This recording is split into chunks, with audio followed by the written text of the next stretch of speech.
dernière intervention sur l'exemple du jeune entrepreneur. Et effectivement, j'ai eu de très bonnes réponses, à la fois pour les titres proposés et puis à la fois pour le commentaire.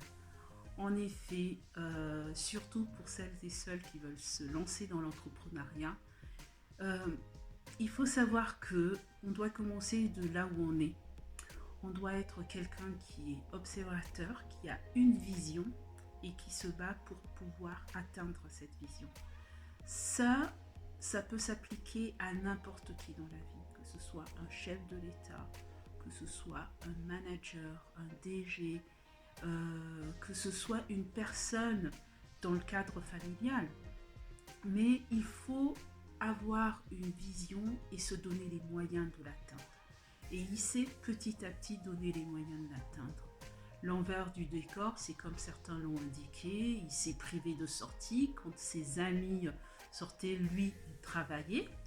Il a accepté les moqueries, parce que à le voir comme ça, vendre les trucs petit à petit dans les rues, forcément, c'est ce qu'on appelle un bombaguéré. Donc, il a forcément subi les moqueries, les colibés, mais il n'a pas abandonné. Et surtout, il a investi. Les moindres petits sous qu'il a pu mettre de côté, il a mis de côté sans dépenser.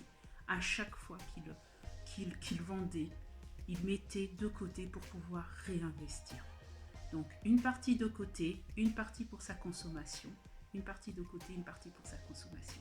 Et ce lui a permis petit à petit, donc de 2005, si je ne me trompe, à 2018, à savoir à peu près 13 ans, de pouvoir ouvrir boutique. Donc, effectivement, c'est une belle histoire. Effectivement, le travail paye.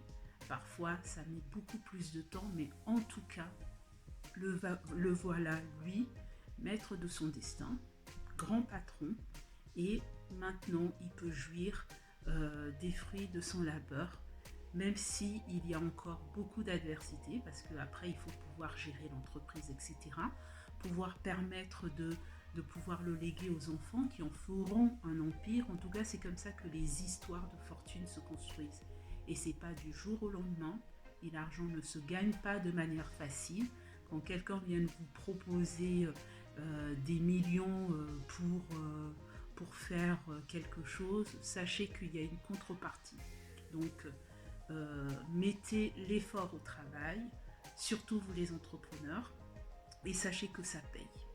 Ça met du temps, mais ça paye. Par contre, c'est une démarche et c'est un chemin qui est, comme nous a rappelé un de vos collègues, où il y a plein d'embûches, où il y a plein de difficultés, mais je voudrais enlever de la tête ce collègue, parce que c'est pas la première fois qu'il revient là-dessus.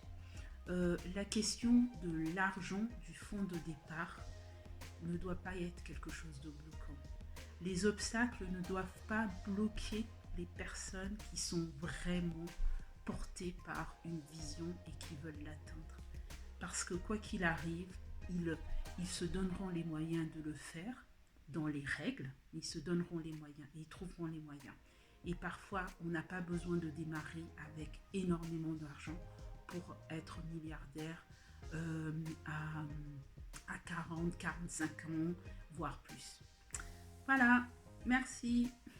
Comme je vous en avais parlé, nous allons voir ici quelques activités dans la filière agricole. Jusqu'à présent, les images que nous avons de l'agriculture, c'est comme celles que vous avez à l'écran. On peut voir une version plus évoluée dans celle-ci, mais pourquoi pas utiliser les nouvelles technologies et notamment les techniques telles que les panneaux solaires pour pouvoir extraire l'eau et irriguer les champs. Utiliser maintenant les nouvelles techniques pour pouvoir programmer le moment où le champ va être arrosé, quand la pluie s'arrête ou en période sèche. Il y a énormément d'opportunités et qui nécessitent de plus en plus de connaissances poussées et qui sont des filières génératrices de revenus. Ainsi, mon frère descendra prochainement pour former une équipe d'irrigateurs, parce que c'est un métier aussi, pour pouvoir faire ces installations comme vous voyez sur l'écran et permettre d'arroser et de cultiver tout au long de l'année. Donc j'espère qu'il y aura parmi vous des personnes intéressées. Quoi qu'il en soit, voilà une activité génératrice de revenus. Il y a la partie commerce que nous connaissons et que nous avons comme le modèle sur place, nos mamans qui vendent les fruits et légumes par terre dans le marché. Mais pourquoi pas se projeter pour pouvoir avoir une étale, comme sur l'image, ou même un kiosque plus tard, en ayant mis de l'argent de côté, et de plus en plus aller vers la supérette. Une supérette avec toutes les dernières technologies pour préserver les fruits et légumes frais. Regardons maintenant du côté de l'artisanat et de ces métiers que petit à petit nos mamans ont transformés en utilisant de nouvelles technologies. Même si encore nous continuons à ramasser les mangues et à les vendre sur le marché, mais pourquoi ne pas penser à les transformer petit à petit de manière artisanale, comme vous pouvez les voir sur les images, et augmenter au fur et à mesure la production pour pouvoir répondre à une demande qui est très forte, utiliser des fours solaires de manière artisanale comme nous voyons sur l'écran, mais qui sont très prisés parce que ça conserve vraiment toutes les qualités, les vitamines des aliments, ou de manière un peu plus sophistiquée comme nous pouvons le voir sur ces images.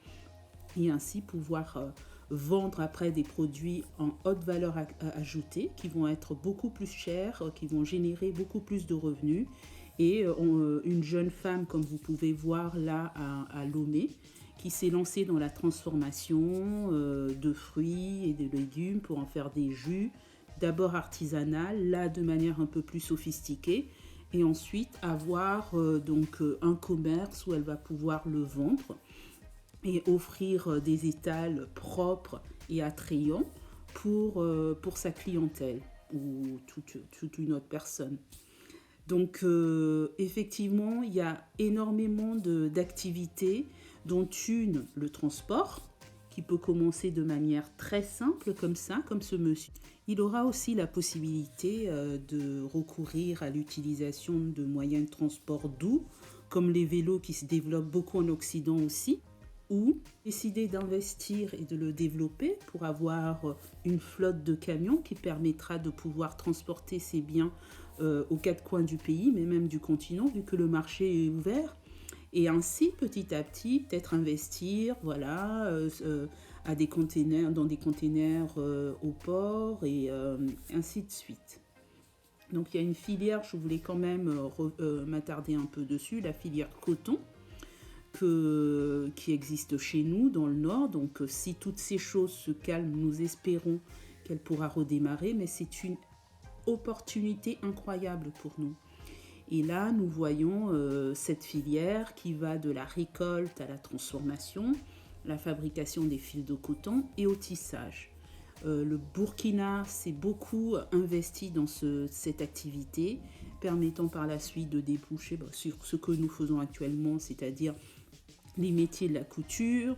Voilà une jeune businesswoman qui se lance dans la fabrication de chaussures. Donc il y a vraiment beaucoup d'opportunités qui n'attendent que vous et votre volonté pour les lancer.